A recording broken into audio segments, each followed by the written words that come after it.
1 out of 3 little girls, 1 out of 6 little boys will be sexually abused by the age of 18. 67% of all sex crimes are against children. And in the United States this year, over 90,000 children will be sexually abused. There is a better chance that your child will be sexually abused than that your child will burn your house down with matches. There is a better chance that your child will be sexually abused than that they will fall off their bike and be seriously injured or killed. And there is a better chance that your child will be sexually abused than that they will be killed or seriously injured in a car accident. But we don't talk to them about it? Does that make sense? So I am appealing to you as a dad, okay, as a parent with you, and as an officer and a writer. We have got to talk to our kids about it. And if you don't, you are being foolish. That simple.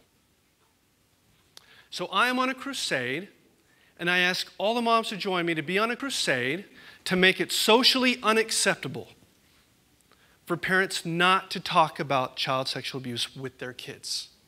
Please, let's work together as parents and as churches and schools and organizations to educate our kids. But primarily, it is the parent's role. It's the parent's job. How many of you think a stranger is the greatest danger to your child? The person most likely to abuse your child is someone your child knows and trusts. And probably someone you know and trust, or else you wouldn't have them around them. It's a child's story, it's a children's story. It's about a boy and a girl, and they're out playing in the sprinkler in the summertime. Mom calls them in to take a break. She gives them some lemonade, and they're in their swimsuits, and she talks to them about the fact that they're getting older now, and sometimes they'll be by themselves, and most people will treat them nicely, but some people won't.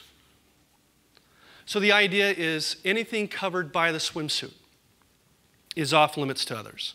Swimsuit lesson is divided into the children's story and a parent's guide in the back that helps walk you through. This is what some of the questions you may face. These are some of the answers you may give.